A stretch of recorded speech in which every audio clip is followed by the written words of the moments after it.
اللہ نے ارشاد فرمایا انما المؤمنون اخوہ فاصلحوا بین اخویکم، کہ مومن چاہے ایک مشرق کا ہو ایک مغرب کا ہو، اللہ نے فرمایا سب آپس میں بھائی ہیں۔ فاصلحوا بین اخویکم، تو اگر ایک بھائی دوسرے بھائی سے لڑ جائے تو اے مومنو یہ تمہاری سب کی ذمہ داری ہے کہ تم آپس میں صلح کرا دو، اور جب صلح کراؤ گے تو کیا ہوگا؟ واتقوا اللہ، اللہ سے ڈرتے رہو، لعلکم ترحمون، یقیناً اللہ رب العزت تمہارے اوپر اپنی رحمتوں کی بارش نازل فرمائے گا۔ اب آپ دیکھیں شریعت اسلامیہ نے جھوٹ بولنا، دروغ گوئی، اسپیکنگ لائز بہت سخت گناہ قرار دیا ہے، بلکہ آقا صلی اللہ علیہ وسلم نے ارشاد فرمایا کہ جھوٹ بولنے والا اللہ کی رحمت سے دور ہو جاتا ہے۔ ایک حدیث کا مفہوم آقا فرماتے ہیں جھوٹ بولنے والا رب کی رحمت سے دور ہو جاتا ہے، اور قرآن مقدس میں آیا لعنت اللہ علی الکاذبین، جھوٹے لوگوں پر اللہ کی لعنت ہے، اللہ کی لعنت ہے۔ جھوٹ کا وبال اور جھوٹ کی نحوست کے تعلق سے اتنا سمجھ لینا کافی ہے، آقا نے فرمایا کہ جب کوئی بندہ جھوٹ بولتا ہے تو جھوٹ بولنے کے ساتھ ہی اس کے منہ سے ایک بدبو پیدا ہوتی ہے، جس بدبو کی بنیاد پہ رحمت کے فرشتے دور ہو جاتے ہیں۔ آپ سوچ سکتے ہیں، سمجھ سکتے ہیں کہ جھوٹ بولنا کتنا بڑا پاپ اور کتنا بڑا گناہ ہے۔ بھائی ہم ان تمام کے ساتھ آؤ میں آپ کو کچھ ایسی باتیں بھی بتاتا ہوں کہ رب تبارک و تعالیٰ کے محبوب نے ارشاد فرمایا کہ چلو تم یہاں پر جھوٹ بھی بول دو، اللہ تمہیں جھوٹ بولنے پر بھی ثواب عطا کرے گا، جھوٹ بولنے پر ثواب ملے گا۔ اللہ، جھوٹ بولنے پر ثواب ملے گا؟ ہاں، جھوٹ بولنے پر ثواب ملے گا۔ چند مقامات پر اللہ کے محبوب نے ارشاد فرمایا جنگ کے میدان میں جب تم برسرے پیکار ہو کافروں کے ساتھ میں، تو وہاں پر اگر کافروں کے ساتھ تم جھوٹ بھی بول کر میدان جنگ کو جیتنے پر قادر ہو تو وہاں جھوٹ بولنے کی بھی شریعت اسلامیہ نے اجازت دی ہے۔ مثال کے طور پر حضرت علی نے ایک مرتبہ جنگ کے میدان میں جبکہ ایک شخص سے آپ کا مقابلہ تھا، آپ نے اس سے کہا کہ تمہاری زین، جیسے ہی اس نے پیچھے کی طرف دیکھا حضرت علی نے گردن مار دی، پھر فرمایا کہ یقیناً جھوٹ بولنا گناہ ہے، لیکن میدان جنگ کے اندر اپنے دشمن کے اوپر قابو پانے کے لیے ان حالات میں جھوٹ بولا جا سکتا ہے۔ دوسرا مقام جہاں پر شریعت اسلامیہ نے جھوٹ بولنے کی اجازت دی ہے، اللہ کے رسول صلی اللہ علیہ وسلم نے ارشاد فرمایا کہ یہ جو بیویاں ہیں یہ بڑی فطرت کے اعتبار سے بڑی کمزور بھی ہوتی ہیں، اور جب مضبوطی میں آتی ہیں تو دنیا کا پہاڑ ان کے اوپر توڑ دیا جائے لیکن وہ جنبش نہیں کھاتی، اور گھر کو چلانے کے لیے حضور نے فرمایا گھر کو چلانے کے لیے کبھی کبھی ایسے حالات ہو جاتے ہیں کہ وہاں پر اگر آدمی ذرا جھوٹ بولنے سے بھی کام لے اپنی بیوی کے ساتھ میں محبت کے معاملے میں، ایسے نہیں ہر معاملے میں، تو شریعت اسلامیہ نے اس کو اجازت دی ہے بندے کو کہ جھوٹ بولے۔ مثال کے طور پر اللہ سب کو اچھا رکھے، کسی کی بیوی ہے اور بہت زیادہ خوبصورت نہیں بھی ہے، اگر مرد اس کا دل رکھنے کے لیے یہ کہے کہ اللہ کی قسم دنیا کی سب سے زیادہ خوبصورت تم میری نگاہ میں ہو، تو شریعت اس کی اجازت دیتا ہے، شریعت اس کی اجازت دے دے گی۔ یہ اور بات ہے کہ وہ بھی سمجھ رہی ہوگی کہ یہاں میاں ہمارے کس انداز کا برتاؤ کر رہے ہیں، لیکن شریعت یہ چاہتی ہے کہ محبت قائم رہے میاں اور بیوی کے درمیان۔ اس محبت کے قائم رکھنے کی وجہ سے اور قائم رکھنے کے لیے اگر پھر بھی جھوٹ کا بھی سہارا لینا پڑے تو پھر وہاں پر جھوٹ بولا جا سکتا ہے، لیکن ہر معاملے میں نہیں، ہر معاملے میں نہیں۔ اپنی بیوی سے محبت کے معاملے میں تم دنیا کی سب سے زیادہ میری نگاہوں میں خوبصورت ہو، اللہ نے میرے اوپر کرم کیا کہ تم جیسی نیک بیوی تمہیں مجھے عطا فرمائی وغیرہ۔ تو گھر کو خاص طور سے میاں بیوی کے رشتے کو قائم رکھنے کے لیے اللہ کے رسول نے فرمایا جھوٹ سے بھی کام لیا جا سکتا ہے۔ دو مقام۔ تیسرا مقام آقا صلی اللہ علیہ وسلم نے ارشاد فرمایا کہ اگر دو مومن بندے مسلمان لڑے ہوئے ہوں اور حالت بہت زیادہ ناگفتہ ہو گئی ہو کہ ایک دوسرے کے مارنے اور مرنے کے در پہ ہوں، تو آقا صلی اللہ علیہ وسلم نے ارشاد فرمایا دونوں مومن بندوں کو ملانے کے لیے اگر جھوٹ کا بھی سہارا لینا پڑے تو سرکار فرماتے ہیں یہ جھوٹ بولنا شریعت نے روا رکھا ہے۔ مثال کے طور پر ایک بھائی ہے عبداللہ، دوسرا عبدالکریم، دونوں آپس میں لڑے ہوئے، یہ کوئی ضروری نہیں کہ سگے بھائی ہوں، مسلمان بھائی ہوں، یہ کوئی مشرق کا ہو کوئی مغرب کا ہو تب بھی چلے گا، لیکن ان کے جھگڑے کے خاتمے کے لیے ازالے کے لیے جھوٹ بولا جا سکتا ہے۔ مثال کے طور پر ایک تیسرا بندہ آتا ہے اور آگے کہتا ہے کہ ارے بھائی تمہارے عبداللہ بھائی تو تمہاری بڑی تعریف کر رہے تھے، جبکہ عبداللہ سے اس کوئی بات ہی نہیں، اور یہاں آیا عبدالکریم کے پاس، ارے بھائی کسی نے لگتا ہے لگا بجھا دیا ہے، میں تو وہاں سے آ رہا ہوں، آپ کی بڑی تعریف کر رہے تھے، اور وہ کہہ بھی رہے تھے پتہ نہیں کہاں سے کیا ہو گیا، ورنہ ہمارے درمیان تھوڑی اچھی انڈرسٹینڈنگ تھی، اچھی محبت تھی۔ تو دھیرے دھیرے جو خلیج پیدا ہو گئی ہے دونوں کے دلوں میں، وہ خلیج پڑتی جائے گی اور ایک وقت وہ آئے گا تو وہ ایک دوسرے کے قریب ہوتے جائیں گے۔ ظاہر سی بات ہے جب کسی کے تعلق سے کوئی بدگمانی پیدا کرے تو دوریاں بڑھتی ہیں۔ مثال کے طور پر آج کیا ہوتا ہے، کچھ نہیں ہوا تب بھی جا رہے عبداللہ تو گالی دے رہا تھا، دے لے کے تمہارا کچھ نہیں کرا، ادھر آیا عبدالکریم، ارے وہ عبداللہ پتہ نہیں کیا سمجھتا ہے اپنے آپ، تمہیں بڑا برا بول رہا تھا، لیکن میں نے بھی کہہ دیا کہ دیکھو بھائی ہمارا تو اس سے بنتا ہے، ہم تم سے بالکل تم سے ہمارا کوئی لینا دینا، ہمارا دوست ہوا ہے۔ ادھر آیا تو ارے تمہارے بارے میں سب بول رہا تھا، ہم نے تو اس سے کہہ دیا ہماری کوئی اس سے اچھی بنتی ہے، تمہارا ہم سے کوئی لینا دینا، اور آپس میں دوریاں بڑھتی جاتی ہیں۔ اس کے بالمقابل ایک بندہ وہ ہوتا ہے یہاں بھی نہیں گیا وہاں بھی نہیں گیا، اور کسی ایک کے پاس جا کر کہہ رہا ہے بھائی میں تو اس کے یہاں گیا ہوا تھا اور بڑی محبت سے تمہیں یاد کر رہا تھا، کہہ رہا تھا کہ پتہ نہیں کس نے دشمنی لگا دی ورنہ ہم لوگوں کے درمیان بڑی اچھی لگتی تھی۔ ادھر بھی آیا وہی بات کہ ہمارے درمیان پتہ نہیں کس نے شرارت کر دی ورنہ ہمارا اچھا بنتا تھا، آپس میں بڑی اچھی انڈرسٹینڈنگ تھی، ہم لوگوں کو اپنا بیٹھنا محبت اچھی تھی۔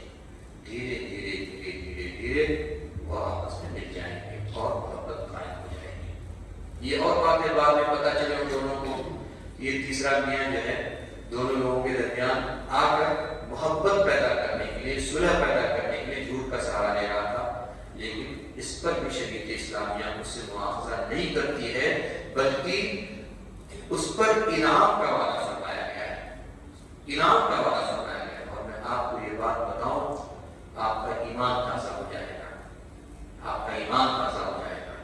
حضور علیہ الصلوۃ والتسلیم معراج میں تشریف لے گئے، اس پر میں یہ کہنے لگا ہوں کہ دو مومنوں کو ملا دینا کتنا بڑا ثواب جاریہ یا خیر کا کام ہے۔ حضور علیہ الصلوۃ والتسلیم معراج میں تشریف لے گئے، معراج سے تشریف لے آئے، ایک مرتبہ آپ کا دریائے رحمت، دریائے فضل بالکل جلال کے عالم میں تھا، آپ نے حضرت عائشہ ہماری ماں سے کہا اے عائشہ آج مجھ سے جو بھی پوچھنا ہے پوچھ لو۔ کیا فرمایا؟ آج مجھ سے بولو، جو بھی پوچھنا ہے پوچھ لو۔ نبی نے یہ نہیں فرمایا کہ اس کے بارے میں پوچھنا، اس کے بارے میں پوچھنا، اس کے بارے میں پوچھنا، یہ میں کیا جانوں وہ کیا نہ جانوں، جو بھی تمہیں آج پوچھنا ہے پوچھ لو۔ گویا نبی یہ بتلا رہے ہیں مجھے ہر چیز کا علم اللہ نے دیا ہے۔ تو حضرت عائشہ نے کہا حضور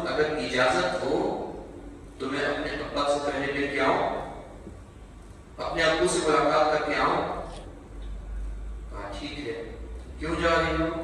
حضور آپ نے فرمایا ہے کہ کوئی ایک چیز جو بھی آج تمہیں پوچھنا ہے پوچھ لو۔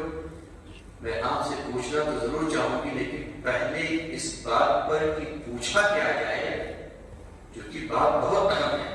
حضور جا کے اپنے ابو یعنی حضرت ابو بکر صدیق سے پوچھ کے آتی ہوں کہ آج پوچھا کیا جانا چاہیے۔ سوچیں کتنی بلند بات ہے۔ کہا ٹھیک ہے جاؤ۔ گئی حضرت ابو بکر صدیق کے پاس، سارا ماجرا بتایا، حضور نے ایسا ایسا فرمایا تھا، کیا پوچھا جائے؟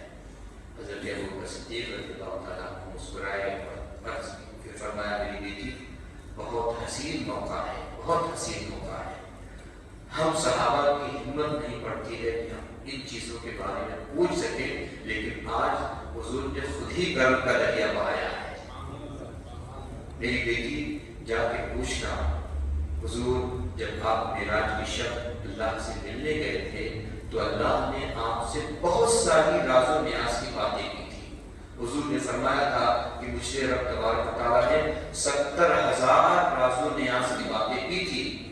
حضور نے آج تو یہ اجازت دی ہے کہ جو پوچھنا ہے پوچھ لو، میری بیٹی جاؤ حضور سے پوچھنا، حضور جو اللہ رب العزت نے آپ سے 70,000 راز و نیاز کی باتیں فرمائی تھی، ان میں سے کوئی ایک بات بتا دیجیے۔ اللہ اکبر۔ ام المؤمنین آتی ہیں، حضور ارشاد فرماتے ہیں عائشہ پوچھ کر آ گئی، کیا پوچھنا ہے؟ کہا ہاں حضور پوچھ کر آ گئے۔ کہا کیا میرے ابو بکر صدیق نے کیا بتایا؟ کہا حضور ابا نے کہا کہ جو 70,000 راز و نیاز کی باتیں ہوئی ہیں ان میں سے کوئی ایک بات بتا دو۔ اللہ اکبر۔ میرے آقا نے ارشاد فرمایا مجھے میرے ابو بکر میرے دوست سے یہی توقع تھی کہ وہ بہت اہم باتیں پوچھنے کے لیے اپنی بیٹی کو کہے گا۔ اللہ اکبر۔ پھر میرے آقا نے فرمایا وہ یار بھی تو کس کا ہے، وہ یار بھی تو کس کا ہے، رسول اللہ کا جو یار ہو وہ ایسی بہتی بہتی باتیں تو نہیں کرے گا، وہ تو ایسی باتیں کرے گا کہ جو دل میں اتر جائے۔ کہا ہاں یہ راز و نیاز کی باتیں ہیں اے عائشہ، اور میں یہ باتیں کسی کو نہیں بتاتا، لیکن چونکہ میں نے خود ہی وعدہ کیا ہے کہ لاؤ میں تمہیں بتا ہی دیتا ہوں۔ بولو سننا ہے، سننا ہے کہ کل کے لیے چھوڑ دو، کل کے لیے چھوڑ دو۔ کون کہہ رہا ہے ہاں؟ آپ کہہ رہے ہیں چھوڑ دو؟ اچھا، درود پاک پڑھیں۔ اللہم صلی علی سیدنا و شفیعنا و حبیبنا و بارک وسلم، صلاۃ و سلام علیک یا رسول اللہ صلی اللہ تعالی علیہ وسلم۔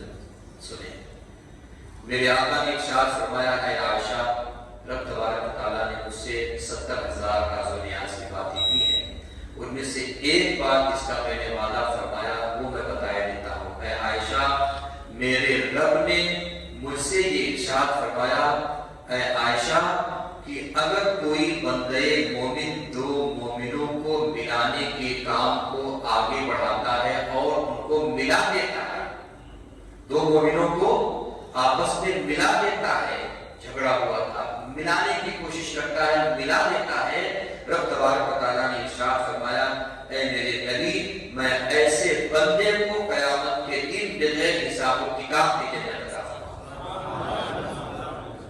اتنی بلند بات ہے، اتنی عظیم بات ہے۔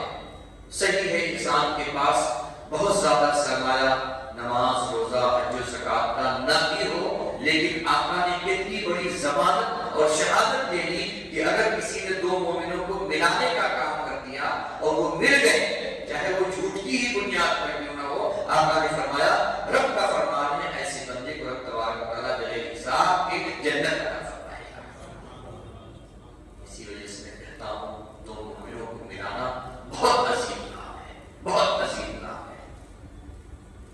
اگر آپ سے ہم سے بن پڑے تو ہم دو مومنوں کو کبھی جدا کرنے کی کوشش نہ کریں، بلکہ ہو سکے تو ملانے کی کوشش کریں۔